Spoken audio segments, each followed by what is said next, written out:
Welcome viewers, আশা করি সবাই ভালো আছেন। আমি কালো আত্মা চলে আসলাম আরও একটি নতুন এপিসোড নিয়ে। আজকের এপিসোডে আপনাদের জন্য থাকছে কিছু গ্রামের ভয়ঙ্কর ঘটনা। আশা করি পুরোটা সময় জুড়ে থাকবেন, তাহলে হয়তো বুঝতে পারবেন যে আসলে ঘটনাগুলো কতটা ভয়ঙ্কর। তো আজকে যিনি ঘটনা পাঠিয়েছেন তার নাম হচ্ছে দীপা আক্তার চাঁদনী। এই ঘটনাগুলো ঘটেছে তার নিজের গ্রামে। তার গ্রামের বাড়িটা হচ্ছে কিশোরগঞ্জের কোনো একটি জায়গায়। তো আজকে প্রথমে যেই ঘটনাটা দিয়ে শুরু করতে চাই, এই ঘটনাটা ছিল তাদের পাশের বাড়ির দুইটা ছেলে, দুই ভাই, বড় ভাই এবং ছোট ভাই। তাদের কাজ ছিল তারা ধান খেতে পানি দিত রাতের বেলা। তো তারা প্রতিদিন রাতের বেলা ভাত খেয়ে তারা দুই ভাই হেঁটে চলে যেত সেই মেশিন ঘরের দিকে। তো এরকমই একদিন তারা দুই ভাই খাওয়া দাওয়া শেষ করে তারা দুজন হেঁটে যাচ্ছিল। কিন্তু এখানে তাদের যেই মেশিন ঘরটা ছিল, তাদের বাসা থেকে সেই মেশিন ঘরটার কাছে মানে যাইতে পুরোপুরি আধা ঘন্টার উপরে লাগতো, মোটামুটি অনেকটা সময় লাগতো। তো তারা দুই ভাই সেখানে যায় এবং তারা যখন সেই মেশিন ঘরের কাছে যায়, তারা যেয়ে একটা জিনিস লক্ষ্য করে যে আসলে যে মেশিন স্টার্ট দেওয়ার যে একটা যন্ত্র থাকে, ওইটাকে হ্যান্ডেল বলা হয়, সে ওই জিনিসটা নিয়ে আসেন নাই, ওইটা বাসায় ফেলেই রেখে আসছেন। তখন বড় ভাই বলে যে ঠিক আছে তুই থাক, আমি ওইটা নিয়ে আবার আসতেছি। তখন সে আবার বাড়ির দিকে রওনা হয়। কিন্তু কথা হচ্ছে যে তারা যেই রাস্তাটা দিয়ে সেখানটাতে গেছিল, ওই রাস্তাটা অনেক সময় লাগে একটু, তবে রাস্তাটা নিরাপদ। কিন্তু আরেকটা রাস্তা আছে যেটা শর্টকাট, ওটা অনেকটা জঙ্গলের ভেতর দিয়ে যেতে হয়।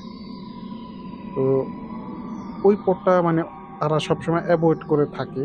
কিন্তু সে দ্রুত বাড়িতে আসার জন্য ওই পথটাই বেছে নেয়, যে কিচ্ছু হবে না, যাই। তখন সে ওই পথ দিয়ে আস্তে আস্তে যখন সে জঙ্গলের ভেতর ঢোকে, মাঠ পেরিয়ে, তো জঙ্গলের মধ্যে যখন ঢোকে সেখানে একটা তেঁতুল গাছ আছে, অনেক বড় একটা তেঁতুল গাছ। আর ওই তেঁতুল গাছটা মূলত অনেক ভয়ঙ্কর, এবং ওই তেঁতুল গাছটার মধ্যে অনেকে অনেক কিছু দেখছে। এবং ওই জঙ্গলটাতে যত ঘটনা ঘটে মোটামুটি ওই তেঁতুল গাছটাকে ঘিরে এবং ওইটার আশেপাশেই ঘটে। তো সেইখানটাতে যখন সে আসে তার একটু ভয় লাগতে থাকে, যেহেতু তিনি জানেন যে এই জায়গাটা খুবই ভয়ঙ্কর। আর কেউ যদি জানতে পারে যে এই জায়গাটা খুবই ভয়ঙ্কর, তখন কিন্তু ওই জায়গাটা আরো বেশি ভয়াবহ মনে হয়। ঠিক তার সাথে এরকমই তার শরীরে কাঁটা দিতে থাকে। তো সে যখন সেই গাছটার নিচে আসে, সে নিচে এসে যখন গাছটাকে ক্রস করে কিছু দূর এগিয়ে যায়, প্রায় 9-10 কদমের মতো, তখন হঠাৎ পেছন থেকে একটা কুকুর ঘেউ ঘেউ করে ওঠে। তখন সে ঘুরে তাকায়, দেখে যে একটা কুকুর সেই গাছের নিচে বসা। তো এটা দেখে সে এটা স্বাভাবিক ভাবে যে হইতে পারে কোনো কুকুর এখানে আসছে। ঠিক তখনই তিনি দেখতে পান যে একটা বিড়াল সেই গাছেরই একটা ডালের মধ্যে বসে আছে। যেমন গাছের ডালগুলো কিন্তু অনেক নিচ পর্যন্ত ছিল, যেমন একটা মানুষ চাইলে ধরতে পারবে এরকম নিচে ডালাগুলা ছিল। সেখানটাতে মূলত দেখে যে একটা ডালের মধ্যে একটা কালো বিড়াল বসে আছে। তো সে যখন পেছনে তাকায়, ওই কুকুর আর বিড়াল তার দিকে মনে হইতাছে যে ক্ষিপ্ত হইয়া তাকায় আছে, এবং সে এটা দেখে অনেকটা ভয় পেয়ে যায়। তো পরবর্তীতে সে আরো দ্রুত পাও চালাতে থাকে। সে যত দ্রুত সেখান থেকে বের হইতে পারেন আর কি, সে এরকম চেষ্টা করতেছিলেন। ঠিক তখনই সেই কুকুর আর বিড়াল তার দিকে দৌড়ায় আসে, এবং দৌড়ায় এসে তাকে কামড় দিবে এরকম একটা অবস্থা। তখন সে ওইগুলাকে হুস হুস করতে থাকে, এবং সে অন্ধকার ছিল অনেকটা, তার হাতে একটা লাইট ছিল, সে তেমন বেশি একটা ভালোভাবে দেখতে পারতেছিল না। তো সে কোনো রকমে তার যে পায়ের জুতা ছিল জুতা খুলে সে জুতা দিয়ে দেখায় তাকে হুস হুস করতেছিল ওই কুকুর বিড়ালগুলাকে। কিন্তু তারা মানে যেভাবে তাকে ধরছে মনে হয় যে কামড় দিয়ে দিবে আর কি। তো যাই হোক এরকম করতে করতে সে একটা পর্যায়ে দৌড় দেয়। মানে সে যখন দৌড় দেয় সেগুলা তার পিছু পিছু দৌড় দেয়। আবার সে মানে দাঁড়ায়া ঘুইরা তাদেরকে মানে তাড়ানোর চেষ্টা করে। কিন্তু সে কোনোভাবেই কিছু করতে পারতেছিল না। আর সেইগুলো মানে ওইখান থেকে যাইতেছিল না। মানে তার উপরে পুরোপুরিভাবে ওইগুলা মানে ক্ষিপ্ত এটা বুঝা যাচ্ছিল। কিন্তু তখনও সে ভাবতেছে যে হইতে পারে এইগুলা যে তেমন ভয়ংকর কিছু না, বাট এগুলা কুকুর বিড়ালই হবে আরকি। কিন্তু আসলে বিষয়টা ছিল তা না। যে সে দৌড়ায়া তখন মানে ওই ক্ষেতের মাঝখানেই একটা আবার ছোট্ট একটা ডোবার মতো ছিল। তো সে ভাবে যে কুকুর বিড়াল যেহেতু আমি যদি পানিতে নেমে যাই তাহলে হয়তো এগুলা হয়তো আর নিচে আসবে না। বা তাকে কোনো ক্ষতি করতে পারবে না। তো সে এইটা ভেবে পানির মধ্যে নেমে যায় দৌড়ে। পানিতে যখন নামে তখন সে বুঝতে পারে যে আসলে এগুলা তো কুকুর বিড়াল না। এগুলা কুকুর বিড়ালের মানে ভেষ ধরে আছে। কিন্তু আসলে কুকুর বিড়াল না। তখন তিনি দেখতে পান যে মানে ওই ২ টা যে প্রাণী তারা একটা পর্যায়ে মানে আস্তে, আস্তে করে তাদের যেই মানে রূপটা ওইটা আস্তে, আস্তে চেঞ্জ হয়ে গেল। এবং রূপটা চেঞ্জ হইয়া তারা ২ জনে মানে ২ টা মানে যে ছোট বেটে টাইপের মানে বাচ্চাদের মতো এক ধরনের ভূত বলা হয়, বামন ভূত, ওরকম টাইপের হয়ে গেল এবং দেখতে খুবই কুৎসিত ছিল। তাদের চোখগুলা জ্বলতেছিল। মানে কুকুর বিড়ালের চোখগুলা যেমন নীল ধরনের কিন্তু জ্বলে, আপনারা অনেকে হয়তো দেখে থাকবেন রাতের বেলা। তো ঠিক ওরকমভাবে জ্বলতাছিল। আর সেই জিনিসগুলা মানে খুবই খাটো টাইপের। তো একটা পর্যায়ে সেই ২ টা জিনিস মানে লাফ দিয়ে নিচে নেমে আসে এবং তাকে সেখানে চুবাতে থাকে। তো সে অনেক ধস্তাধস্তি করে তাদের থেকে বাঁচার চেষ্টা করে কিন্তু ওইগুলা শরীরে মানে অসম্ভব শক্তি। মানে এতটাই শক্তি ছিল যে সে তাদের সাথে মানে পেরে ওঠার মতো না। তো একটা পর্যায়ে ওই পথ দিয়ে ৪-৫ জন লোক আবার তারা ক্ষেতের দিকে আসতেছিল কোনো কাজের জন্য। যাই হোক, এটা হয়তো তারই ভাগ্য ভালো ছিল যার কারণে ওই লোকগুলা মানে ওই পথ দিয়ে যাচ্ছিল তখন তারা এটা দেখতে পায়। সেই পানির মধ্যে মানে পা উল্টা করে মানে মাথা পানির মধ্যে গেঁথে রাখছে এবং তারা সবাই এটা দেখে। দেখে তারা মানে দৌড়ে সেখানে যায়। মূলত তারা দূর থেকে দেখতেছিল যে ওইখানে কিছু একটা আছে। তখন তারা একবার ভাবে যে ওইটা অন্য কিছু। তখন তারা মানে কি যেন মনে করে তারা ওই দিক থেকে আগায়া যায়। তখন তারা দেখতে পায় যে সেই ২ ভাইয়ের মধ্যে ১ ভাই সেখানে এরকম গাঁথা এবং তাকে তারা টেনে তোলে। তুলে তখন তাকে তারা দেখে যে তার সারা নাক মুখের মধ্যে মানি কাদা ঢুকে গেছে এবং তারা তার সেই নাক মুখ পরিষ্কার করে এবং নাক মুখে পানি দেয়। পরবর্তীতে তাকে মানে গ্রামের মধ্যে নিয়ে আসে এবং গ্রামের সব মানুষকে ডেকে তারা এক জায়গায় জড়ো করে। পরবর্তীতে সে মানে অজ্ঞান অবস্থায় ছিল। তার জ্ঞান ফিরে। তো জ্ঞান ফিরে সে মানে প্রায় ১ মাসের মতো কারো সাথে কথা বলতে পারে নাই এবং কাউকে চিনতেও পারে নাই। এরকম একটা অবস্থা তার হয়ে গেছিল। পরবর্তীতে সে আস্তে, আস্তে সে সুস্থ হয়। পরবর্তীতে সে এই ঘটনাটা সবার সাথে শেয়ার করে এবং সে এটাও বলে যে যখন তাকে ওরকমভাবে চুবাইতেছিল, সে নাকি তখন একবার ধরেই নিছে যে আজকেই তার শেষ দিন। সেখান থেকে সে আর কখনো মানে বেঁচে ফিরতে পারবে না। তো যাই হোক তার হায়াত ছিল যার কারণে সে বেঁচে গেছে। এই ছিল সেই দীপা আক্তার চাঁদনী তার পাঠানো ১ম ঘটনা এবং ২য় যেই ঘটনাটি শেয়ার করব তারই পাঠানো।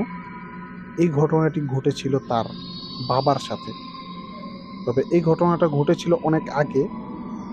এটা ২০০৫-৬ সালের দিকে হবে এরকম একটা সময়। তো তার বাবা কিন্তু হাটের মধ্যে দোকান ছিল তার বাবার। হাটে সে দোকান চালাইতো, ব্যবসা করত। তো গ্রামে আপনারা জেনে থাকবেন যেদিন হাট হয় ওইদিন কিন্তু যেই দোকানদার থাকে গ্রামের হাটের তাদের কিন্তু ফিরতে একটু রাত হয়।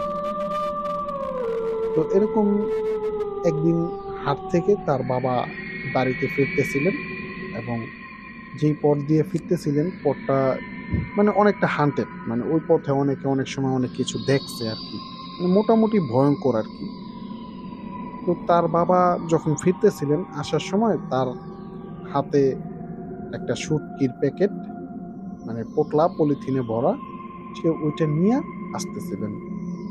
তো সেই পথ ধরে যখন তিনি আসতেছিলেন অনেকটা একাই ছিলেন, তার হাতে একটা লাইটও ছিল। তো সে যখন আসতেছিলেন, তো ওই পথটাতে যখন আসেন হঠাৎ করে মানে কেন যেন মানে তার সারা শরীরে কাঁটা দিয়ে উঠলো, তার পশমগুলো সব দাঁড়িয়ে গেল, মানে বিনা কারণেই, কোনো কারণ নাই, কিন্তু সে হঠাৎ করে তার শরীরের পশমগুলো দাঁড়ায় গেল। তারপরে সে হাঁটতেছে, তো হঠাৎ করে তার মনে হলো যে তার পেছনে কেউ একজন হাঁটতেছে। তখন সে মানে পেছনে ঘুরে তাকায় এবং জিজ্ঞেস করে, কেউ কি আমার পেছনে আছেন? মানে সে ছিল মোটামুটি অন্ধকারের মধ্যে। তো সে লাইট মেরে দেখে যে হাট থেকে যে আরো কেউ আসতেছে কিনা। পরবর্তীতে সে দেখে যে আসলে কেউ নাই, সে একাই। তবে ওই পথটা মানে সবসময় নির্জন থাকে, মানুষজন তেমন বেশি একটা থাকে না। তো যাই হোক, সে তার মতো করে আবারও হাঁটার চেষ্টা করে। হঠাৎ করে মানে পেছন থেকে একটা কালো বিড়াল তার বাবার যে হাতে যেই শুটকির প্যাকেটটা ছিল ওইটার উপরে থাবা মেরে মানে প্যাকেটটা হাত থেকে ফেলে দেয় এবং বিড়ালটা দৌড়ে পালায়া যায়, মানে অন্ধকারে মিলায় যায়। তো যাই হোক, সে মানে আরো ভয় পেয়ে যায়, যেহেতু ওরকম একটা পথে সে একা, আর তার সাথে এরকম ঘটনা ঘটতেছে। পরবর্তীতে সে শুটকির প্যাকেটটা আবারও উঠায়। তো উঠানোর পরে সে আবারও মানে বাড়ির দিকে হাঁটা শুরু করে দ্রুত। তো একটা পর্যায়ে সে মানে দৌড়ে সেখান থেকে চলে আসে, এবং সে যখন বাড়িতে চলে আসেন মানে তার যে বাড়িতে যারা ছিল, তার মা এবং তার আরো ২ ভাই ছিল, তারা মোট ৫ জন ফ্যামিলিতে। তখন তার মা জিজ্ঞেস করে যে, "আসলে কি হয়েছে? তুমি এরকম ঘামতেছো কেন?" তখন সে বলে যে, "না, আসলে তাড়াতাড়ি হেঁটে আসছি তো এইজন্য হয়তো।" তো যাই হোক, পরবর্তীতে সে আর ওই রাতে কিছু বলে না। তো পরের দিন সকালে সে এই ঘটনাটা বলে যে, "কালকে রাতে জানো আমার সাথে কি হয়েছিল?" তখন সে এই ঘটনাটা সে বিস্তারিত তার মাকে বলে। তখন তার মা বলে যে, "এই ব্যাপার তুমি রাতে জিজ্ঞেস করলাম তুমি বললা না।" তো যাই হোক, সে বলে যে, "না, রাতে বলি নাই, এখন বললাম।" তো পরবর্তীতে তার মা একটা কাজ করে যে, "শুটকিগুলা নিয়ে যেহেতু তুমি ভয় পাইছো, তাহলে আজকে শুটকিগুলাই রান্না করি।" তখন সে এই শুটকি রান্না করে। পরবর্তীতে এই শুটকি দিয়ে খায়। তাদের ঘরের সবাই খায়। শুধু সেই চাঁদনি বাদে সবাই এই শুটকি দিয়ে খাওয়া-দাওয়া শেষ করে। তো খাওয়ার ঠিক ০.৫ ঘন্টা পরে মানে তাদের ৪ জনের মানে পেটে ব্যথা। মানে মারাত্মক পেটে ব্যথা, মানে সহ্য করার মতো না। ওই সময়টাতে কিন্তু সেই গ্যাস্ট্রিকের ওষুধ পাওয়া যেত। নিউটেক বা রেনিটিন এরকম নামের ওষুধগুলা ছিল। আপনারা যারা মানে মুরুব্বিরা অনেক আগে খাইতো তারা হয়তো এইগুলা চিনবে। তো যাই হোক, এরকম গ্যাসের ওষুধ ছিল। তারা এগুলা খায়। তো খাওয়ার পরে একটা পর্যায়ে মানে তার বাবা বলে যে তাদের এলাকায় একজন মানে দাদু আছে, যিনি মানে ঝাড়ফুঁক করেন এবং কবিরাজি করেন। তো সে বলে যে তাকে যেন একটু ডেকে নিয়ে আসে। পরবর্তীতে সেই দীপা, সেই কবিরাজ দাদু যিনি ছিলেন তাকে ডেকে নিয়ে আসে এবং সে এসে সবাইকে পানি পড়া দেয় এবং সবাই পানি পড়া খাওয়ার পরে তখন মানে তাদের ব্যথাটা মানে ০.৫ ঘন্টার মতো সময় কাটে। তারপরে অনেকটা আস্তে, আস্তে কমে যায়। তবে এখানে কথা হচ্ছে যে এটা কি তার সেই ফু দেওয়া পানি, যেই পড়া পানি ছিল, ওইটাতেই কি কমছে নাকি সেই মেডিসিনে কমছিল, এটা মানে তারা বলতে পারে না। তবে তারা সুস্থ হয়ে যায়। তো পরবর্তীতে এই ঘটনাটা মানে গ্রামের আরো কয়েকজনকে তার মা বলে যে এরকম ঘটনা ঘটছে। তখন ওই জায়গাটাকে ঘিরে মানে আরো যেই গ্রামের মানুষজন ছিল তারা অনেক ধরনের ঘটনা বলে যে ওই জায়গায় এরকম, এরকম মানে ওই জায়গায় নাকি প্রায় সময় দেখা গেছে যে একা কেউ যদি আসে মনে হয় যে তার পেছনে কেউ একজন হাঁটে। তো যাই হোক, পরবর্তীতে বলে যে ওই পথে যেন কেউ একা না যায়। আর সবচেয়ে ভালো, ওই পথ বাদ দিয়ে যদি আরেকটা পথ আছে, সেই পথটা দিয়ে যদি চলাফেরা করতে পারে তাহলে ভালো। সো ভিউয়ার্স, এই ছিল তার মানে বাবার সাথে ঘটে যাওয়া একটা ঘটনা। এবং আরও একটা ঘটনা তিনি আমাদের সাথে শেয়ার করেছিলেন, তাদের ওই গ্রামেরই একটা ঘটনা। তো এই ঘটনাটা ঘটেছিল তারও মানে জন্মের বহুত আগে। তো ওই সময়টাতে নাকি গ্রামের যাত্রা পালা হইতো। তো ওই যাত্রা দেখার জন্য তার বাবা একদিন গেছিলেন। তো যাত্রা দেখতে গিয়ে মূলত ওই এলাকাতে, এটা ছিল তাদের পাশের এলাকায়, মানে তাদের এলাকার শেষ প্রান্তে হবে আর কি। তো সেইখানটাতে মানে খবর আসে যে পাশের গ্রামে যে একটা মানে মা এবং ছেলে দুজনকে হত্যা করা হয়েছে খুবই নির্মমভাবে। তো তারা এই যাত্রা দেখা বাদ দিয়ে সেখানটাতে যায় এগুলা দেখার জন্য আসলে বিষয়টা কি। তো পরবর্তীতে তারা সেখানে যেয়ে দেখে যে তার আরো যারা বন্ধু বান্ধব ছিল সবাই মিলে যায়, তার বাবা, এবং দেখতে পায় যে সেখানটাতে একটা মায়ের লাশ, এবং যে বাচ্চাটা ছিল সেই বাচ্চাটাও মানে গলা কাটা অবস্থায়। বাচ্চাটা হয়তো ১.৫ বছর কিংবা ২ বছর হবে এরকম বয়সের। সে বাচ্চাটারও মানে গলা কেটে মানে মেরে ফেলছে আর কি। তো যাই হোক, এই জিনিসটাতে মানে খুবই সবাই ভয় পায় এবং সবার খুব কষ্ট লাগে বিষয়টা। কিন্তু এই বিষয়টা একটা সময় সবাই ভুলে যায়। কিন্তু এরপর থেকে মানে একটা ঘটনা সেখানে ঘটতে থাকে, যে ওই পথ দিয়ে ওই মাঠের মধ্যে দিয়ে কেউ যদি রাতের বেলা আসতো বা যাতায়াত করতো, তারা অনেক সময় দেখতে পাইতো যে একটা মহিলা এবং তার কোলে একটা বাচ্চা নিয়ে বসে আছে। এবং সেইখানটাতে মানে যখন তারা সবাই এগিয়ে যেত যে আসলে কে বসে আছে দেখার জন্য, এরকম গেলে পরবর্তীতে দেখতো যে ওইটা আস্তে আস্তে হাওয়ায় মিলাই যেত। মানে এরকম ঘটনা মানে অনেকে দেখছে প্রায় সময়।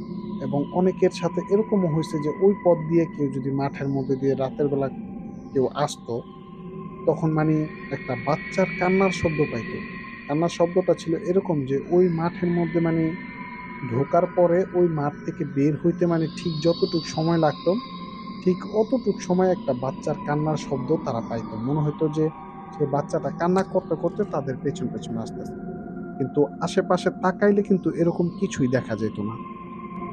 এখন গ্রামের যারা মানুষ, তাদের তো মানে ক্ষেতের মধ্যেই সবচেয়ে বেশি কাজকর্ম করা হয় বা যাতায়াত করা হয়। বা গ্রামে দেখা গেছে যে অনেকে শর্টকাটের কারণে এরকম মাঠের উপর দিয়ে রাস্তা থাকে, ওরকম রাস্তা দিয়ে চলাফেরা করে অনেকে শর্টকাট করার জন্য। রাস্তা দিয়ে ঘুরতে গেলে অনেকটা সময় লাগে এই জন্য। তো দেখা গেছে যে কম বেশি অনেক মানুষের সাথে এই বিষয়টা ঘটে। তো একটা পর্যায়ে তাদের গ্রামের মানে কিছু মানুষজন এবং অন্যান্য গ্রামের আরো যারা মানুষজন ছিল তাদের সবাইকে নিয়ে সেই জায়গাটাতে মানে একটা মাহফিলের আয়োজন করে এবং কিছু দোয়া দুরুদের আয়োজন করে, যে এই সমস্যা থেকে সবাই যেন মুক্তি পায় এই জন্য। তো পরবর্তীতে সবাই মিলে আরো ২-৩ গ্রামের যত মানুষ ছিল, ওই মাঠটার আশেপাশে যত মানুষ ছিল, যতগুলা গ্রাম ছিল, সবাই থেকে টাকা তুলে পরে ওইখানে একটা মানে মাহফিলের আয়োজন করা হয় এবং দোয়া দুরুদের ব্যবস্থা করা হয়। পরবর্তীতে মানে এটা করার পর থেকে মানে এই সমস্যাটা আস্তে আস্তে মানে কমে যায়। কিন্তু এখনো নাকি ওই জায়গাটাতে এরকম অনেকে মানে মাঝে মধ্যে পায়। এটা যেমন আগের মতো ওরকম সবাই পাইতো এরকম না। কিন্তু কিছু কিছু মানুষের মুখে শোনা যায় তারা নাকি মানে রিসেন্টলিও এরকম পাইছে, বা অনেকে বলবে যে হয়তো যে ২-১ মাস আগে বা ২-৩ মাস আগে বা বছর খানেক আগে তারা এরকম পাইছে। কিন্তু আগের মতো মানে অতটা না। সো ভিউয়ার্স, এই ছিল তার পাঠানো ঘটনা। এবং আজকের এপিসোডটা যদি আপনাদের কাছে ভালো লেগে থাকে তাহলে লাইক, কমেন্ট ও শেয়ার করুন। এবং আমাদের কালো আত্মা ইউটিউব চ্যানেলটি সাবস্ক্রাইব করতে ভুলবেন না। এবং ধন্যবাদ সেই দীপা আক্তার চাঁদনীকে এত সুন্দর ঘটনাগুলো আমাদের সাথে শেয়ার করার জন্য। সো ভিউয়ার্স, ভালো থাকবেন। আজকে এই পর্যন্তই।